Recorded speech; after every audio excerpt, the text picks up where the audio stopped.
Tere hommikust, siin Karin Kai jälle hommikuselt jalutuskäigult koeraga. Kõndisin koeraga ja siis tuli üks mõte ja mõtlesin, et panen video käima, kuigi minu meel hakkab rääkima, et oota, aga sa oled ju meikimata, sa ei ole üldse enda välimust korrastanud, et videot teha. No kui sa tahad olla eeskujuks, siis sa pead ju olema ikka ilus välja nägema ja aga see on see olemus, kes ma olen tavaliselt, kui ma olen üles ärganud. Või siis, kui ma magama lähen. Või siis nendel päevadel, kui ma tean, et ma olen täiesti kodus. Ma ei lähe mitte kuskile. Või siis, kui ma olen väsinud ja tahan toriseda ja poriseda ja ronin moodisse. Ehk siis totally naked without makeup, nagu öeldakse. Ja see taipamine tuli nagu sellisena, et mul üks klient, tal on väga võimas teekond avanemas ja see uks sinna on lahti. Aga selle jaoks, et ta sinna teekonna algusest siis saaks liikuma hakata, tal on vaja uksest sisse astuda. Ja see on see koht, kus meel tuleb ette või siis ego, kuidas sa soovid ise seda sõnastada. Lihtsalt see tuleb ette, sest et seal auto tuleb, ta tuli siiapoole. Et sellel meelel on vaja täpselt teada, kuidas asjad käivad, mis on vaja teha. Ja meel ei taha kontrolli kaotada. Et tihti väga sellised analüütilised inimesed, neil on nagu nii keeruline sinna energiamaailma siseneda, sellepärast et kogu energeetika, kogu energia on peas.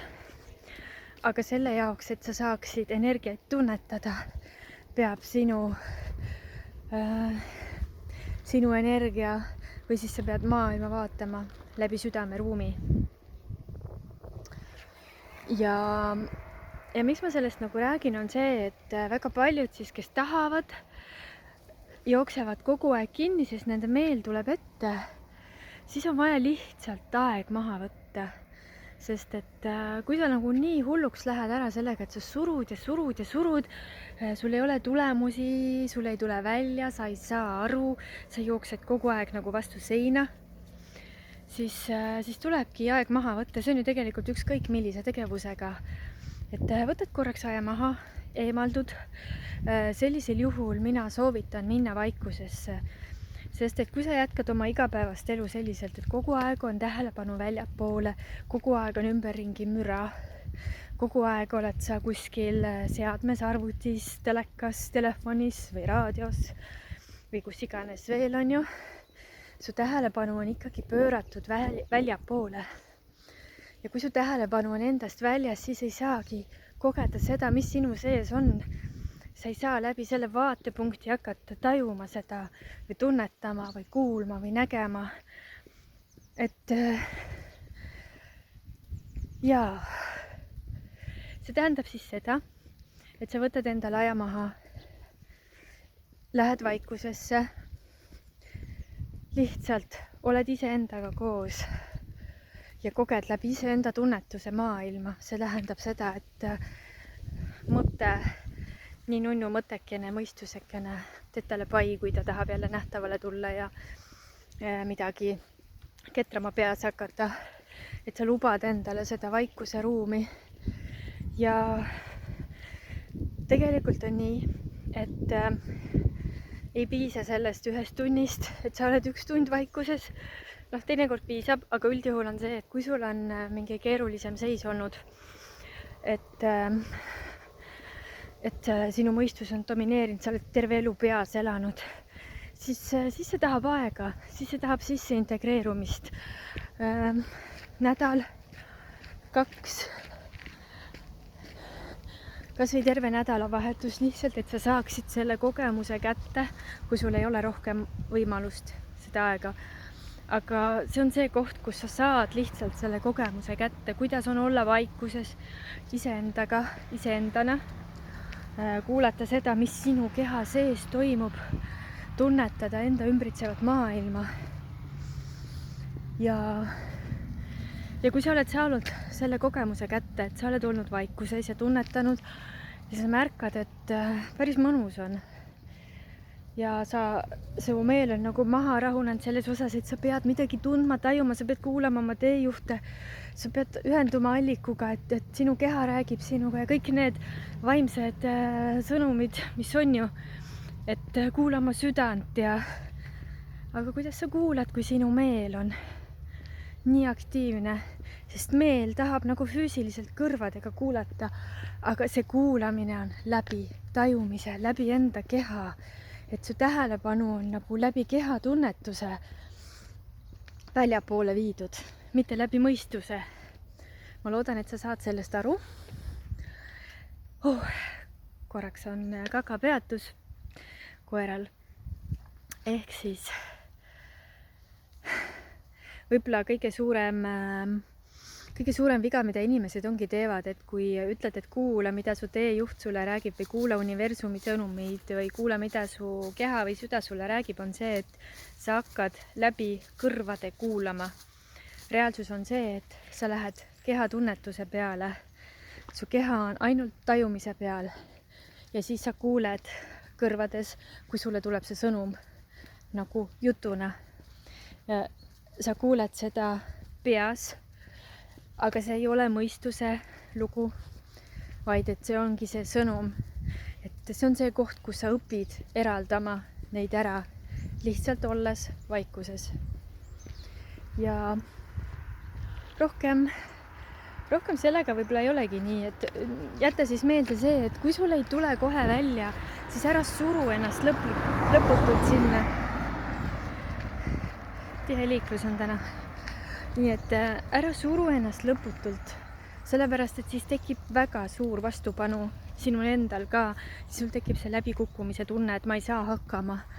Et anna endale aega, ka minul on neid päevi, kus ma tunnen, et mul on nagu kõigest nii siiber, ma olen väsinud, et ma tahan mingisuguste asjade kohta vastuseid saada, aga ma näen, et tegelikult ma ei saa ennast sinna suruda, sest et sealt ei tule mitte midagi. Ja siis ongi see, et ma annan iseendale aega, mis sellest, et mul on kuklas juba tiksub haamer, et ma pean selle ära tegema, mul on vaja selle kohta vastuseid saada. Näiteks mul on üks suurem sündmus, juba ammu näidati seda, aga sündmuse sisu ja olemus on veidike muutunud ja ma ei ole seda sündmust endiselt üles pannud, sest et peas on mingisugust 100 küsimust, mõistus ei tea, aga mul on lihtsalt vaja maha rahuneda. Et ma saaks korraks vaikusesse, lihtsalt olemisse ja siis need vastused hakkavad tulema. Ja korraks siis sõltub inimesest. Korraks võib-olla mõnel ongi tund aega on kuskil mõnusasti. Vahest on vaja meditatsiooni juurde, aga vahest mitte, et on lihtsalt kuskil, kus ta tunneb ennast väga hästi. Ja piisab ja juba hakkab kõik nagu lahti rulluma. Aga mõnel inimesel on vaja rohkem aega. Nädal, 2.